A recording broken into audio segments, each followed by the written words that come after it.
I'm Margaret in Windsor, and I've got a lot of YouTubes up under the name Peggy Ann Dempsey Childers. Well, actually, under Peggy Ann Childers or Peggy Childers.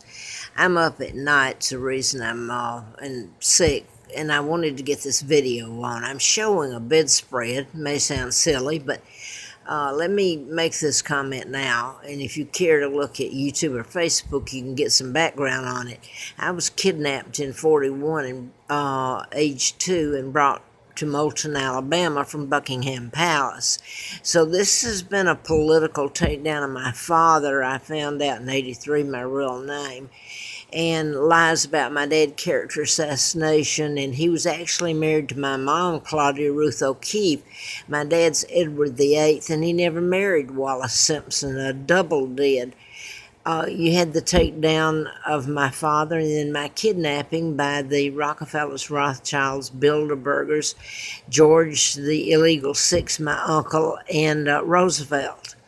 And I was brought over here, I found out in 83, but I wanted to get to this part. I've put up about writing a medical malpractice book about mind control murders, and Larry Flint was one of those that was shot by a program shooter and his attorney killed.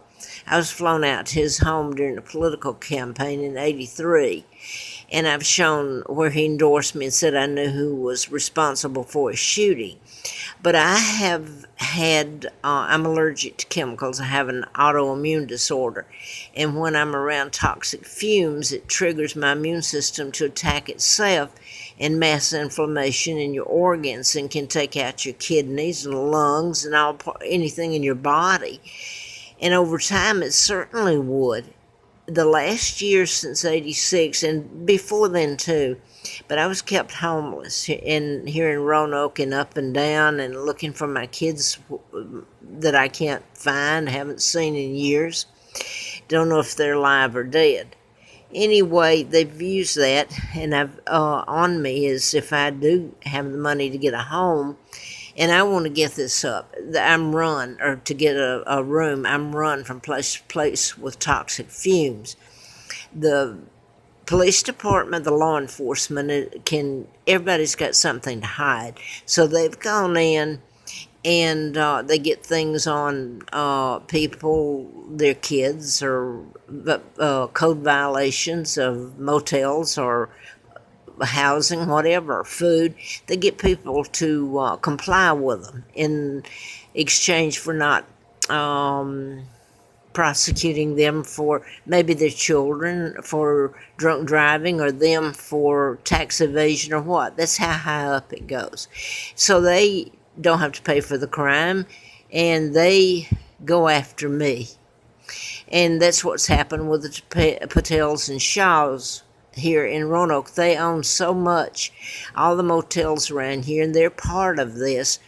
And they go right up to the Intelligence Committee and Judicial, the ex-governors here, and then Bob Goodlatte, who is on those committees. And the others were ex-governors, and now they're senators and House of Representatives. Mark Warner's one of them, and I can name some more, but I'm going to go on to this. They used that to run me, the chemicals in the room, and nobody will do anything about it. Now then, for the last 5 months, I stayed over at the, was Howard Johnson's. It's owned by the Shaws and Patels, and on Third Lane Road. And I stayed over there for 5 months because I was supposed to be promised to get in at Richville Retirement.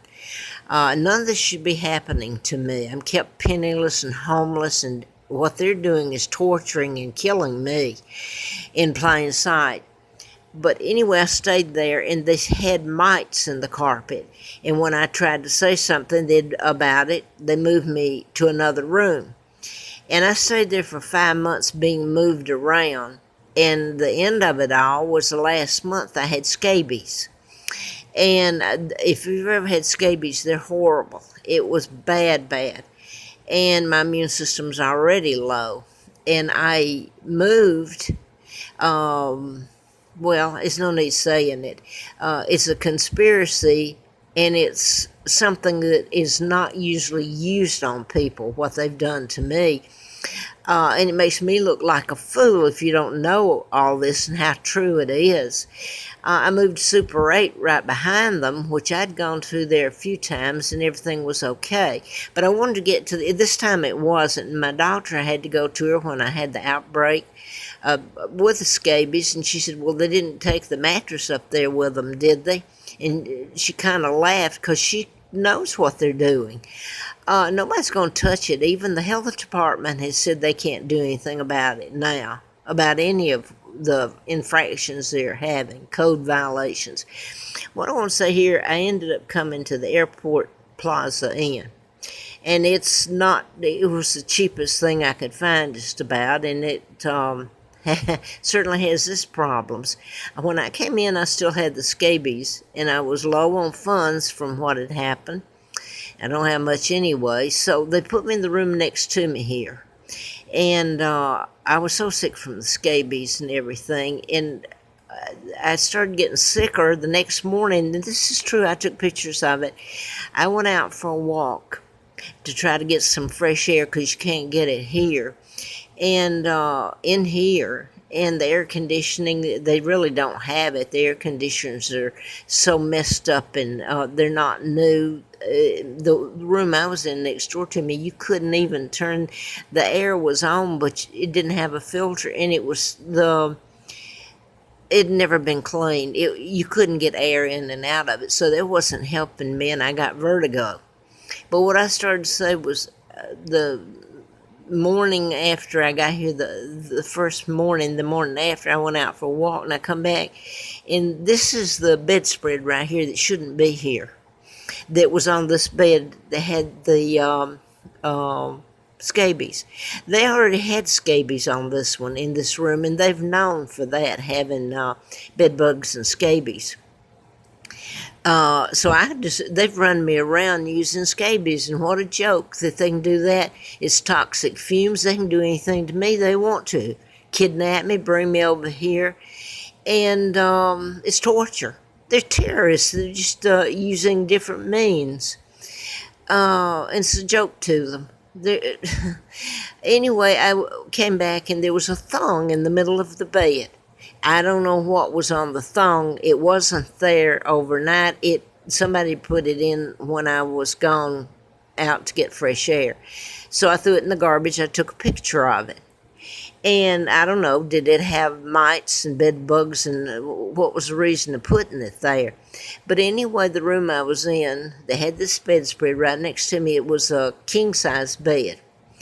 And it was so bad, I had vertigo, and trying to get rid of the scabies, and I ended up in the emergency room here about a week later, and stayed from about 12 hours that night, and I came back, and the fumes were so bad. I was trying to tell the doctor the fumes are what gave me the vertigo, and I went in the bathroom, and I had the exhaust fan on, and the exhaust fan pulled the bad fumes I'm talking about in the bathroom, and it was like a ton of bricks, like I got shot. I went into the wall and slid down the wall and hit my bottom, all of me, full force, and I remember thinking I'll never get up from this. So I've got damage from there, and I can hardly walk. They moved me across the hall to another room, and it was a mess. So then they moved me into this room, which is right back next to the one I started at. They tell you to put your linen, I rent by the week, outside the room, which I did. Put it in a pillow and put it outside to be washed and brought back. And I'm leaving out all the hassle and hell that I'm a customer. I shouldn't be treated like this. I pay them. It's criminal what they're doing. So I said something about it. Well, lo and behold, they said the guy that cleans and all this had to take off and go get his driver's license renewed. Duh, and you tell people to put their wet towels and their sheets and outside, and you can't get it back that day. So mine sit overnight, and I said something about it the next day, and uh, one of the people come up here and said they were just helping out, which she's his girlfriend, I believe, or wife, and come up here and got the linen from out front that'd sit there that long, took it down, and I thought washing it. She come back up, and she had this in the bag and the sheets and the towels. Something I just knew that because of the way they've done, that it wasn't clean. So but I never thought that this was the bedspread from originally when I came here. Well, I don't even want to lean on this right now, taking this picture. So I left the sheets and everything in until yesterday, all tied up in here, but I finally took it out and put it on the bed. Well, lo and behold, I'm bitten all over again. And the guy that does the laundry and all that and housekeeping said to me, the one that went to get his license, he said, well, we're going to eliminate that problem. We're going to come in and get your linen from now on. But he may not have that problem again. Well, the problem again is they brought in this bedspread. It's a king size. It doesn't even match the one over here, which they're supposed to do. They brought the same one back that had the scabies on it. You get what I'm saying. It was put down there, and it makes you sound like, problem is people don't doubt it whatsoever, but they do nothing to help me. And I'm broke out all over again. So I'm going to try to put this up. I put the bedspread back in the plastic I left the sheets on. I'm not sleeping on it. I'm sleeping on the other one bed over here, my dirty sheet linen there. Anyway, I'm all bitten again and vertigo again. I can't get over it from the fumes, and they're living good, they're having fun off of it.